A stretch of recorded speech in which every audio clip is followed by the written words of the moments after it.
Welcome to లాలనర్. ఈ వీడియోలో మనం కండిషన్ బెయిల్ పై సుప్రీంకోర్టు ఇచ్చిన టాప్ ల్యాండ్ మార్క్ జడ్జిమెంట్స్ గురించి ఈ వీడియోలో మనం తెలుసుకోబోతున్నాం. ముందుగా సుమిత్ మెహతా వర్సెస్ స్టేట్. ఈ కేసులో సుప్రీంకోర్టు స్పష్టం చేసింది, కోర్టు పెట్టే బెయిల్ కండిషన్ అనేవి ఇన్వెస్టిగేషన్ ఫెయిర్గా మరియు అన్ఇంటరప్టెడ్గా కొనసాగడానికి మాత్రమే ఉండాలి. దానికన్నా అన్నెసెసరీ కానీ రిస్ట్రిక్టివ్ కానీ కండిషన్ పెట్టడం అన్యాయమని ఈ కేసులో చెప్పింది. Next Munish Bhasin other versus state. ఈ కేసులో యాంటిసిపేటరీ బెయిల్ డిసైడ్ చేస్తూ ఢిల్లీ హైకోర్టు పెట్టిన మెయింటైన్స్ 12,500 పర్ మంత్ కండిషన్ను సుప్రీంకోర్టు ఆనరస్ అండ్ అన్వారంటెడ్ అని చెప్పింది.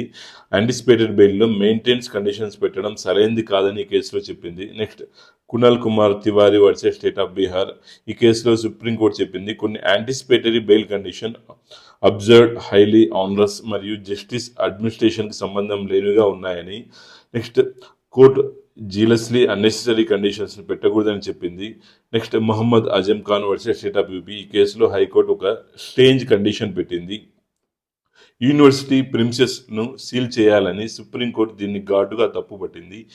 బెయిల్కి సంబంధం లేని ఇష్యూస్ మీద కోర్టుకి అథారిటీ లేదు, ఇర్రిలవెంట్ కండిషన్కు ఇల్లీగల్ అని చెప్పింది. నెక్స్ట్ సమీ ఉల్లా వర్సెస్ జుల్కర్ నాసిర్. ఈ కేసులో కోర్టు ఒక అనుమతి ఇచ్చింది. అక్యూజ్డ్కి తన కుమార్తె పెళ్లికి హాజరు కావడానికి పర్మిషన్, కానీ స్ట్రిక్ట్ సేఫ్ గార్డ్ ఇచ్చింది. జైలు మధ్య ట్రాన్స్ఫర్, పోలీస్ ఎస్కార్ట్ ప్లేన్ క్లాస్లో సెరమనీ సమయంలో హ్యాండ్కప్స్ వద్దు. ఇది హ్యూమన్ డిగ్నిటీ ప్లస్ సెక్యూరిటీ రెండింటిని బ్యాలెన్స్ చేసి రేర్ కండిషన్ బెయిల్ ఎగ్జాంపుల్గా ఇది చెప్పవచ్చు.